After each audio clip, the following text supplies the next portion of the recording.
Hello friends, welcome to today's lecture on question banks. We'll do question banks from UWorld. So let's start.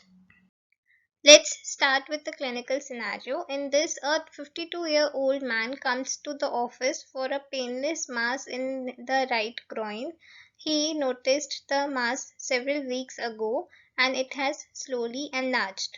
The patient has a history of HIV for which he takes antiretroviral therapy. He has not had any new sexual partners recently.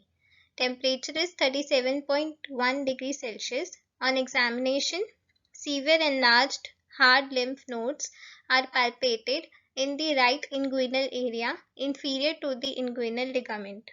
An excisional biopsy is performed and histopathology shows malignant cells. The malignant cells found in this patient is most likely originated from which of the following sites? Pause the video and think of the answer. This patient has palpable firm superficial inguinal lymph nodes. These nodes overlie the femoral nerve, artery and vein in the femoral triangle. The femoral triangle is the region which is bounded by the inguinal ligament, sartorius muscle and adductor longus muscle. Most of the cutaneous lymph from the umbilicus down, including the external genitalia and the anus below the dentate line, are drained to the superficial inguinal lymph nodes. Exceptions are the glans penis and posterior calf, which drain to the deep inguinal nodes. So, in this patient, metastasis from a malignancy around the orifice of the anal canal, that is the answer C, best explains his inguinal lymph adenopathy. The choice A was not the correct answer because lymph from the superior portion of the bladder drains to the external iliac nodes, whereas lymph from the inferior portion of the bladder drains to the internal iliac nodes. Whereas in choice B, the lymph from the prostate drains primarily to the internal iliac nodes, and in option D, the lymph from the testes is parallel to its blood supply from the testicular arteries which arise directly from the abdominal aorta, and so that the testicular lymph drains to the abdominal para-aortic lymph nodes. Whereas in choice E, the upper third of the rectum drains to the inferior mesenteric lymph nodes. This slide presents the lymph nodes and vessels of large intestine. Here we can see the inferior mesenteric nodes, which is drained by the upper third of the rectum. Then there is internal iliac nodes, which is drained by the lower portion of the urinary bladder and also by the prostate. And here the last is the para-aortic nodes, which is drained by the lymph from the testes. In this case, a 3-week-old boy is brought to the emergency department due to lethargy for a day. The patient was breastfeeding well until this morning when he became increasingly difficult to arouse. He was born full term to a 35-year-old mother who had a spontaneous vaginal delivery at home. She took prenatal vitamins throughout the pregnancy and received routine prenatal care. However, the boy did not receive any vaccinations or medications after birth due to parental preference for a natural newborn period. Family history is unremarkable. Head circumference is 99th percentile. Weight and length are at the 25th percentile. Physical examination shows a large bulging anterior fontanelle. The eyes appear driven downward and the patient is not able to track upward. No scalp swelling is present. Intracranial hemorrhage is confirmed on head CT scan. Which of the following is the most likely cause of this infant's condition? Pause the video and think of the answer. Now this slide presents to you with the signs of increased intracranial pressure. Here there is wide bulging fontanelle with increased head circumference, prominent scalp veins and the sunset eyes. This patient presents with all the signs and symptoms of increased intracranial pressure, and the most important line mentioned here, that the boy did not receive any vaccinations or medications after birth, indicates that this is the case of neonatal vitamin K deficiency. The neonates or the newborns have low vitamin K stores. This is due to the colonic bacterial flora being not so matured or activated to generate vitamin K, and thus and also due to poor transplacental transfer and low content of vitamin K in breast milk leads to the vitamin K insufficiency, and thus the neonatal vitamin K deficiency should be prevented by administration of intramuscular vitamin K at birth. The insufficient levels of vitamin K remain in the first month of life due to delayed production by the gradual colonization of bacterial gut flora, as well as insufficient utilization by an immature liver. Whereas in healthy children and in adults, there is rarely any need for exogenous vitamin K supplementation, as endogenous colonic bacterial flora generates vitamin K, and also the leafy green vegetables are rich in vitamin K. The vitamin K is an essential cofactor for gamma glutamyl carboxylase, the enzyme responsible for converting glutamyl residues to gamma carboxyglutamase. This carboxylation is essential for the clotting factors 2, 7, 9 and 10. This actually allows for the creation of calcium binding sites. These sites attract the clotting factors to negatively charged phospholipids on platelets and endothelial cells, encouraging coagulation and thrombin formation. So without this exogenous vitamin K, it will result in impaired clotting factor carboxylation and therefore a propensity for bleeding. Normally the bleeding will be intracranial, gastrointestinal, cutaneous, or in the cases they can also be umbilical and surgical site bleeding. Thus the answer to this question is E, which says impaired clotting factor carboxylation. Abusive head traumas also can lead to intracranial bleeding and subdural hemorrhage in infants, but this would have been the case if there would have been any signs of external trauma, or if the patient would have received a vitamin K injection at birth. Since both of the cases are not seen in this patient, so this is not the answer. Whereas the bacterial meningitis typically does not cause intracranial hemorrhage, and if the patient would have had bacterial meningitis, then he or the newborn should have been presented with fever. Next, the birth injuries are also the most common in operative deliveries, but the infants with birth injuries typically are symptomatic shortly after birth rather than at age of 1 month. So therefore this will be not the cause. And the germinal matrix fragility is responsible for intraventricular hemorrhage in premature infants, and thus this will also be not the cause. The germinal matrix starts involuting around 28 weeks of gestation, and it disappears by full term. A 34-year-old man is brought to the emergency department after being involved in a motor vehicle accident. He suffered blunt abdominal trauma and bilateral femur fractures.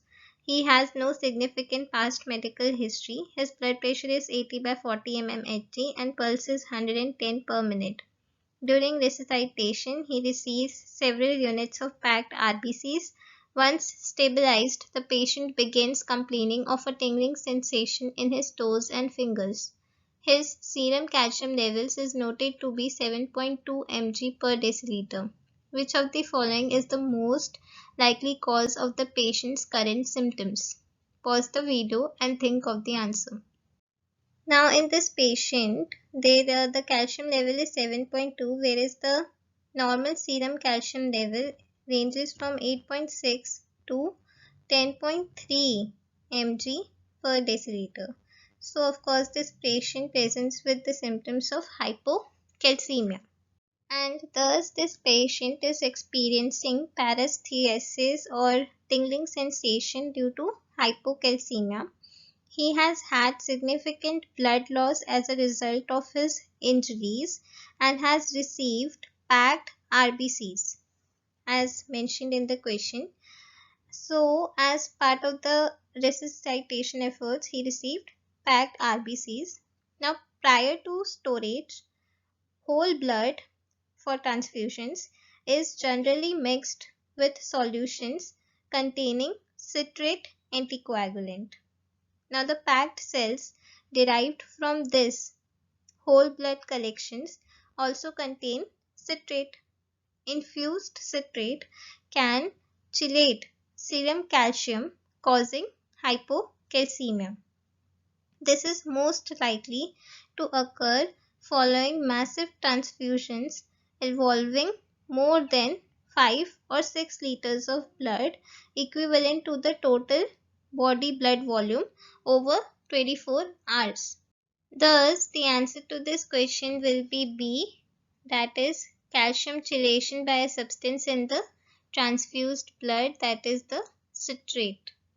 The rest of the options are not suitable, and specifically the option C, which says that the electrolyte leakage from the red blood cells during pre-transfusion stage is not possible, because even though the stored RBCs gradually lose intracellular potassium to the surrounding solution, so this mechanism will lead to potential cause for hyperkalemia and not to the hypocalcemia. So the appropriate answer will only be B.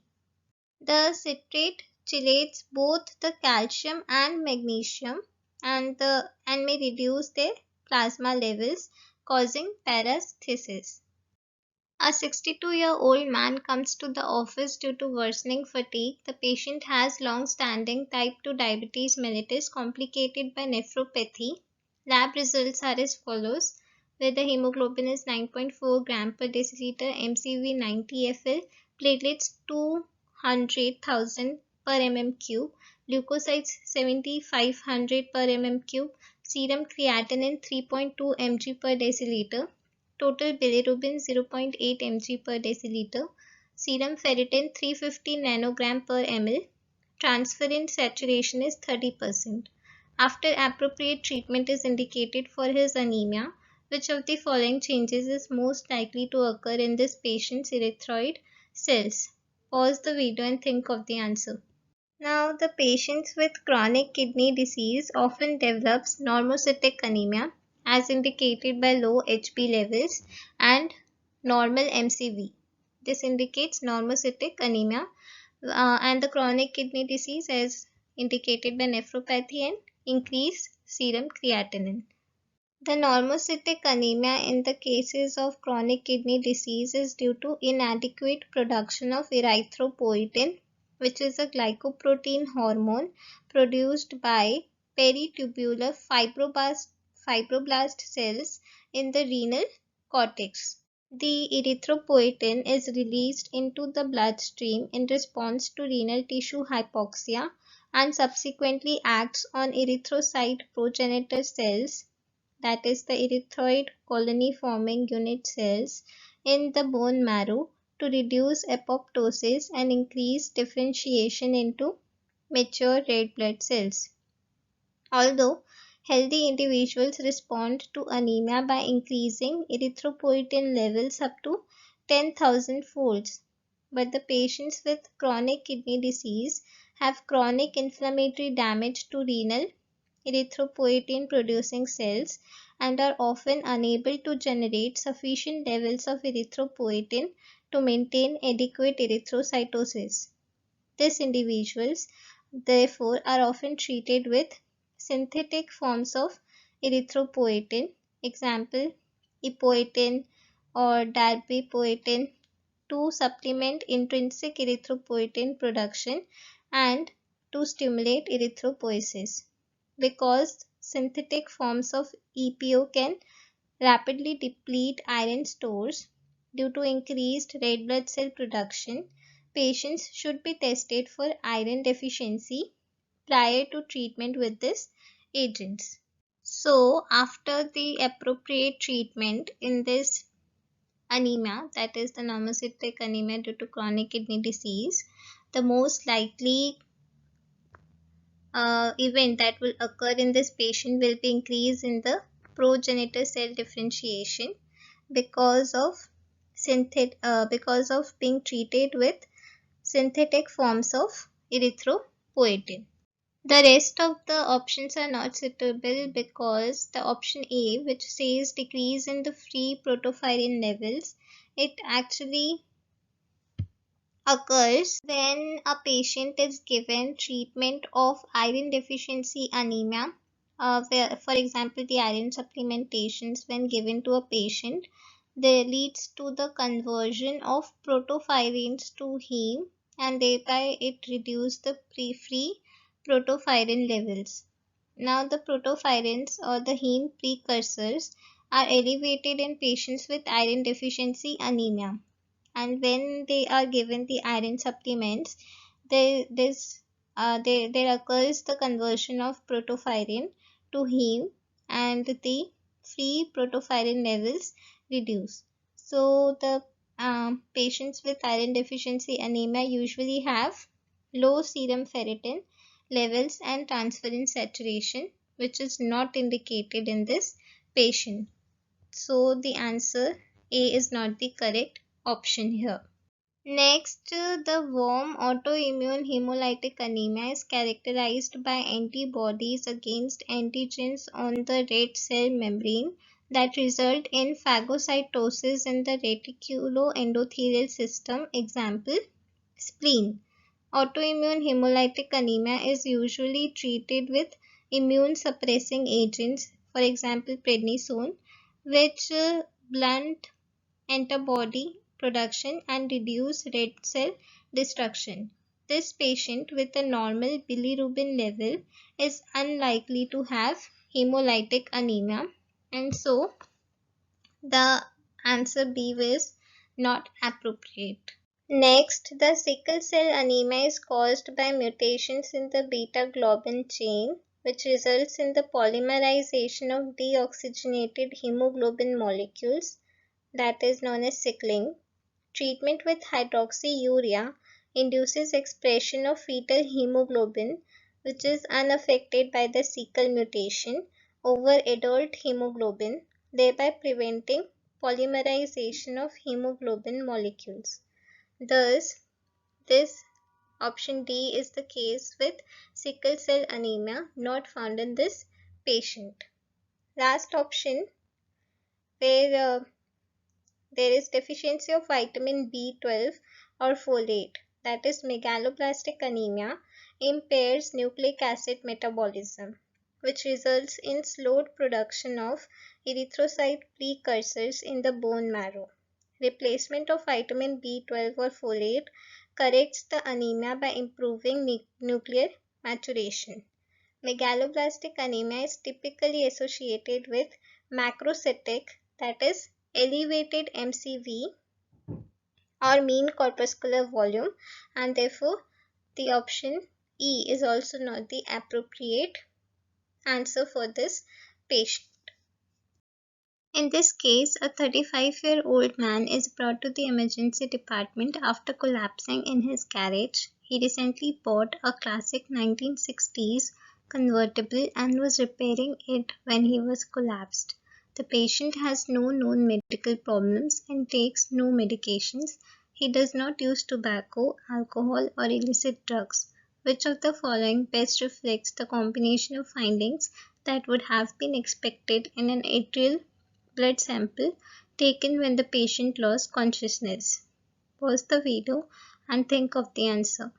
This is the case of carbon monoxide poisoning. Carbon monoxide is a colorless, odorless gas product of the combustion of carbon-containing compounds. It can occur after exposure to automobile exhaust, especially in older cars without catalytic converters, fire smoke, or improperly vented natural gas appliances. CO has two major effects on oxygen delivery to tissues. First of all, the carbon monoxide, it binds to hemoglobin with an affinity approximately 250 times that of oxygen, reducing the number of heme binding sites available for the oxygen. As a result, levels of carbon monoxide bound hemoglobin, which is represented by carboxyhemoglobin or HbCO. This is what is carboxyhemoglobin increase. By decreasing the fraction of hemoglobin available for oxygen binding, the CO decreases the oxygen carrying capacity and oxygen content of blood, but not the amount of oxygen dissolved in plasma. That is reflected by the partial pressure of O2. So, by this we understand that the carbon monoxide, it decreases the oxygen carrying capacity and the oxygen content of blood, but not PaO2, which is the partial pressure of oxygen that reflects the amount of oxygen which is dissolved in plasma. That remains the same. The second thing, that the carbon monoxide poisoning causes a leftward shift of the hemoglobin oxygen dissociation curve, reflecting a decreased tendency for oxygen to unload in the tissues.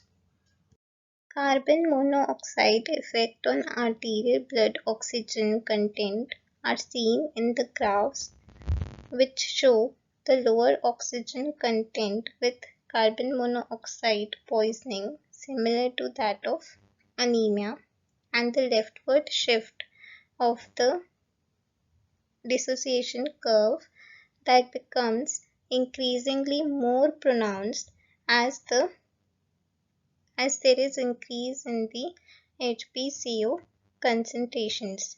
This is not seen with anemia.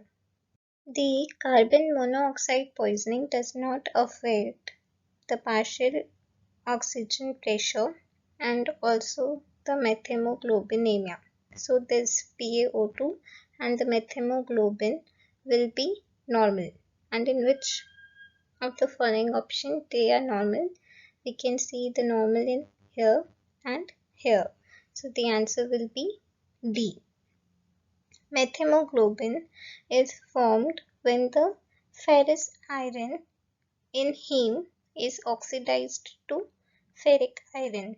Methemoglobinemia results from drug exposures like dapsone, nitrites, as well as enzyme deficiencies and hemoglobinopathies. So the most appropriate answer to this question will be D. Thanks for watching. If you like this video, please do subscribe and share.